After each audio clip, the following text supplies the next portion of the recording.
નમસ્કાર વિદ્યાર્થી મિત્રો, સ્વાગત છે તમારું આપણી સૌની સહિયારી યુટ્યુબ ચેનલ ઉપર। વિદ્યાર્થી મિત્રો, આજે આપણે જે છે સીસી ભરતીની વાત કરવાના છીએ।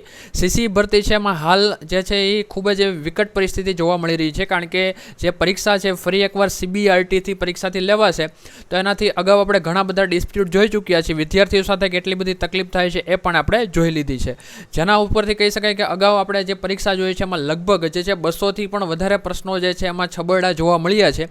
કાંઈક ને કાંઈક ભૂલ હોય છે, તો જે નોર્મલાઇઝેશન લાગે છે, નોર્મલાઇઝેશનમાં ઘણીવાર એવું થાય છે કે ભાઈ જ્યારે ખરેખર રિઝલ્ટ જાહેર થાય નોર્મલાઇઝેશન પહેલાં જે રિઝલ્ટ હોય એમાં 100માંથી 200માંથી ધારો કે કોઈ વિદ્યાર્થીને 70 માર્ક હોય અને કોઈ વિદ્યાર્થીને ખાલી 35 માર્ક હોય છે, પછી જ્યારે ફાઇનલ રિઝલ્ટ બહાર આવે છે ત્યારે 35ના ડબલ થઈ જતા હોય છે અથવા 3 ગણા માર્ક થઈ જતા હોય છે। એવી જ રીતે જે કોઈ વિદ્યાર્થી હોય જેને 100 માર્ક આવેલા હોય છે તો એ ઘટીને 33 માર્ક 35 માર્કે આવી જતા હોય છે। તો આવી ઘણી બધી વિકટ પરિસ્થિતિનો આપણે સામનો કરેલો છે।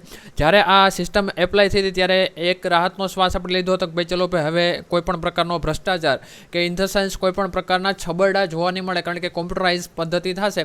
પણ હવે કોમ્પ્યુટરાઇઝ પદ્ધતિના કારણે જે તકલીફ થઈ છે વિદ્યાર્થીઓને તકલીફ થઈ છે, કારણ કે ઘણા બધા પ્રશ્નો આપણે જોઈ ચૂક્યા છીએ અને આના બાબતે અત્યારે જે આપણે એક સરસ મજાનું કેમ્પેન ચલાવીએ છીએ કે ભાઈ એક અવેરનેસ લાવીએ છીએ વિદ્યાર્થીઓમાં, આપણે હવે જાગૃત થઈ ચૂક્યા છીએ। આવનારી જે આપણી નવી પેઢી છે એ લોકો સાથે આની વસ્તુ ન બને તો એને લઈને આપણે પગલાં પણ ભરી રહ્યા છીએ।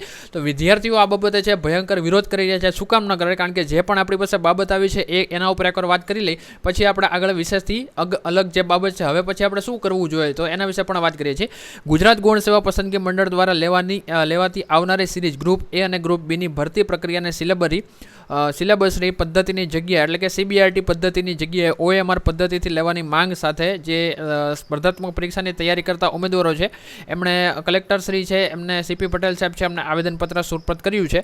જે આવેદનપત્રમાં જણાવ્યા મુજબ તાજેતરમાં લેવાયેલી સિરીઝની ભરતી એટલે કે CBRTની જે ભરતી પ્રક્રિયા છે એમાં 71 શિફ્ટમાં જે પરીક્ષા લેવામાં આવી હતી, જેમાં નોર્મલાઇઝેશન સિસ્ટમને કારણે મોટાભાગના ઉમેદવારોને ગુણમાં વિસંગતતા જોવા મળી હતી, જેના કારણે ગુજરાતના સ્પર્ધાત્મક પરીક્ષાના ઉમેદવારોનો અન્યાય થયો હતો। તેવી જ નવી સિરીઝ ટૂંક સમયમાં એટલે કે નવી જે પદ્ધતિ છે એ લેવાવાની છે નવી પદ્ધતિથી, તો તે પરીક્ષા હવે આવનારા સમયમાં OMR પદ્ધતિ એટલે કે આપણે ચોઇસ બેઝ MCQ જેને કહે છે, બરાબર, કે જે આપણે MCQ આધાર જે ટીકા ટીક વાળી જે પરીક્ષા છે ઇન ધ સેન્સ કે જે આપણે એક પત્ર આપે જે એમાં OMR આપને આપેલો હોય એમાં આપણે ટીક કરવાનું હોય છે, એટલે કે ઓફલાઈન પદ્ધતિથી જે પરીક્ષા લેવે તેવી માંગણી પણ કરેલી છે। ગુજરાત ગૌણ સેવા પસંદગી મંડળ દ્વારા જાહેર કરવામાં આવેલ ગ્રુપ એ અને ગ્રુપ બીની નવીનતમ સૂચના અનુસાર વેબસાઇટ પર પ્રકાશિત કરવામાં આવી છે, જેમાં મુદ્દા નંબર 21 હેઠળ પરીક્ષા પદ્ધતિ જણાવેલી છે।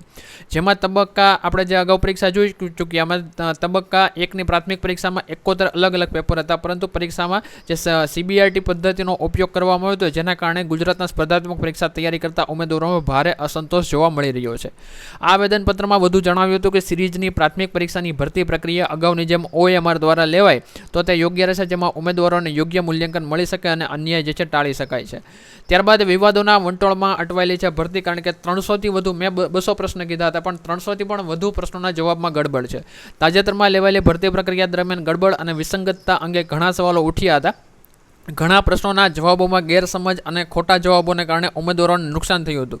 હવે કહેવાય ને કે ભાઈ આમાં પણ પાછો ચાર્જ હતો અને સામાન્ય એવો પ્રશ્ન છે ભાઈ ગાંધીજીનો જન્મસ્થાન ક્યાં છે, બરાબર। હવે આ કોમન એવો પ્રશ્ન છે કે આવો પ્રશ્ન હોય છતાંય તેમાં કંઈક પૈસા ભરવાના 50-100 રૂપિયા કેમ કે જો તમને કંઈ પ્રશ્ન હોય તો આના ઉપર જો તમારે એપ્લાય થવું હોય તો આવા જે પ્રશ્નો છેલ્લા પ્રશ્ન જે જાહેર જ છે તો આવા પ્રશ્ન માટે પણ તમારે પાછી જે છે એ પૈસા ભરવાના, બરાબર। તો એની કરતાં બેટર છે કે જેણે પેપર કાઢ્યું છે એની પાસેથી ડાયરેક્ટ કરી લ્યો ને।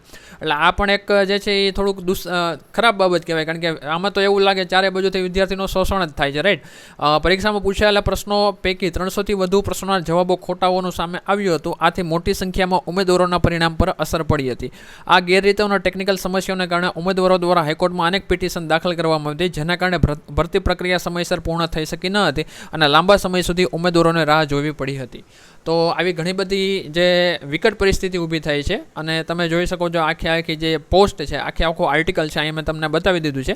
એવું નથી કે માત્ર ને માત્ર આ જ પરીક્ષામાં રેવન્યુમાં પણ આપણે જોયું, પછી જે CCAની જે આપણે વિન્સચિઓલીની પરીક્ષા છે એમાં જો ટૂંકમાં જ્યાં જે CBRT પદ્ધતિનો ઉપયોગ થયા છે ત્યાં વિદ્યાર્થીઓ દ્વારા જે ફરિયાદ મળી રહી છે કે અમારી સાથે અન્યાય થાય છે, કારણ કે પહેલાં ધારો કે 70 માર્ક હોય, પહેલાં ધારો કે તમારે જે તમે ગણતરી કરી હોય ત્યારે 200માંથી તમારે 130 હોય 132 માર્ક હોય ને પછી એની ઉમેદવારોને 60 કે 62 માર્ક થઈ જાય છે અને જ્યારે નોર્મલાઇઝેશન થાય છે પછી જ આ થાય છે। તો આ એક થોડુંક ખોટું ખોટું કહેવાય. એની જગ્યાએ જો OMR પદ્ધતિ આપણે જૂની પદ્ધતિ હતી જે લેખિતવાળી ટૂંકમાં કે કોમ્પ્યુટરવાળી નહીં, તો વધારે થોડી સારી હતી. એક વસ્તુ છે કે ભાઈ સેન્ટરોને બધું અલોકેશન થાય, પણ આ જે વસ્તુ છે અલગ અલગ શિફ્ટમાં, કારણ કે પેપર હાર્ડ હોય, સહેલું હોય, મીડિયમ હોય, તો આમાં જે છેલ્લે પ્રોબ્લેમ થવાનો છે વિદ્યાર્થીનો થવાનો છે, કારણ કે બધા વિદ્યાર્થીઓ અરખું જ વાંચે છે, બરાબર. એટલે અરખું એટલે પોતપોતાની રીતે મહેનત કરેલી હોય છે, પણ પેપરમાં પણ પાછું એવું હોય છે કે 30% સહેલું હોય, 30% અઘરું હોય, જ્યારે 40% મધ્યમ હોય છે, બરાબર.